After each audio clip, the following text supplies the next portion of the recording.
नमस्कार दोस्तों, आप सभी का विश्व भारती चैनल में बहुत-बहुत स्वागत है। दोस्तों, आपने जो हमारे टाइटल और थंबनेल में पढ़ा, ये बिल्कुल सही जानकारी है।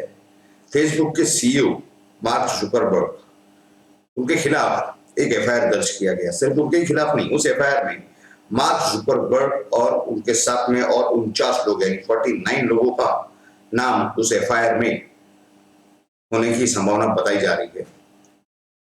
ये पूरा माजरा क्या है, ये हम आपको इसी वीडियो में उसकी पूरी जानकारी देने जा रहे हैं। लेकिन ये पूरा एक राजनीति का परिणाम है, ये भी आपको हम शुरुआत में बता दें कि ये जो भारत की जो राजनीति है, इसका एक परिणाम है जिसके लिए न नरेंद्र मोदी का ना ही प्रधानमंत्री नरेंद्र मोदी जी का हाथ है और ना ही वहां के उत्तर प्रदेश के जो मुख्यमंत्री हैं योगी जी, उनका भी कोई इस चीज से बिल्कुल लेना देना नहीं, कोई संबंध नहीं है। ये राजनीति का संबंध इसका सीधा सीधा जुड़ा हुआ है वहां के जो समाजवादी पार्टी के नेता हैं अखिलेश यादव, उनसे ये संबंध सीधा सीधा जुड़ा हुआ है। देखिए, वहां उत्तर प्रदेश में कन्नौज जिले के अंदर एक साराती नाम का गांव है, छोटा सा।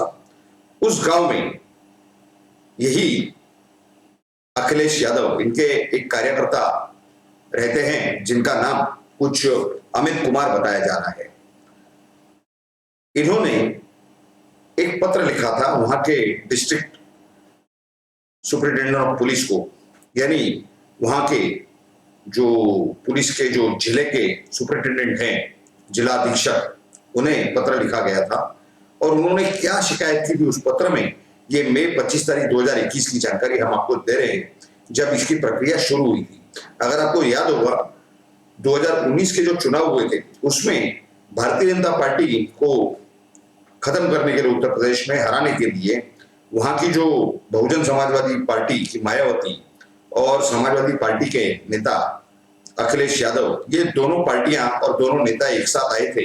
तो उस समय इनका एक नाम रखा गया था बुआ बबुआ, यानी मायावती बुआ और अखिलेश कुमार यादव बबुआ। तो इसी नाम का एक फेसबुक का पेज बना था। तो ये जो अमित कुमार हैं, कथाकथित कार्यकर्ता समाजवादी पार्टी के या अखिलेश यादव के, इन्होंने इस पत्र में ये लिखा था कि ये जो फेसबुक का पेज है, इस पर डिरोगेटरी स्टेटमेंट्स, यानी इनका इमेज गिराने वाला या इनके इमेज को खराब करने वाला, इन्हें नीचा इमेज इनका दिखाने वाला, इस तरह के कमेंट्स और पोस्ट उस पेज पे हो रहे हैं। हालांकि वो पोस्ट का ये मार्क जुकरबर्ग जो सीईओ हैं फेसबुक के, इनका कोई संबंध नहीं, कोई लेना देना नहीं। ये तो एक प्लेटफॉर्म है, आप उसका उपयोग करें, सदुपयोग करें, दुरुपयोग करें, ये तो आपके ऊपर है। तो इस एफआईआर में पुलिस ने बिल्कुल कोई एफआईआर रजिस्टर नहीं किया, कोई कार्रवाई नहीं की, इस तरह का दावा किया जा रहा है ये जो कार्यकर्ता हैं, एक्टिविस्ट हैं अमित कुमार, इनके द्वारा। उसके बाद इन्होंने न्यायालय में गुहार लगाई, वहां पर याचिका फाइल की। तो वहां पर जो चीफ जुडिशियल मजिस्ट्रेट थे, जिनका नाम धर्मवीर सिंह बताया जा रहा है, जो सूत्रों से जानकारी आ रही है, पुख्ता जानकारी आ रही है विश्वसनीय सूत्रों से, तो इन्होंने उस पर सुनवाई करके न्यायालय को आदेश दिया कि आप ये मार्क जुकरबर्ग और इस जो फेसबुक पेज के जो एडमिन हैं और बाकी सब जो भी उसके ऊपर गलत पोस्ट करने वाले, उनके खिलाफ केस रजिस्टर कीजिए। तो मार्क जुकरबर्ग और इनके साथ में और 49 लोग यानी 49 लोगों पर, जिनके ऊपर ये एफआईआर रजिस्टर कर दिया गया, ये केस बनाया गया। अब इसकी जब जांच शुरू हुई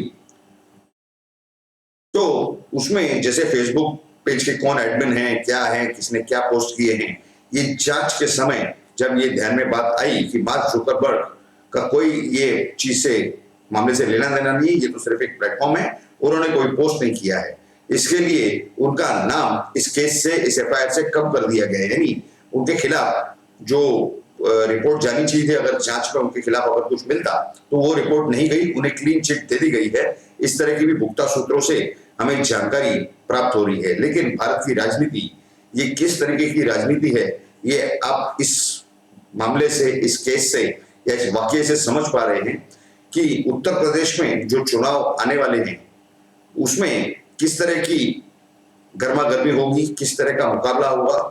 और जिस तरह से कहा जा सकता है कि जमीन की हर इंच के लिए लड़ाई होगी, हाथापाई होगी, इस तरह की संभावना स्पष्ट रूप से इस केस के द्वारा दिख रही है, समझ में आ रही है।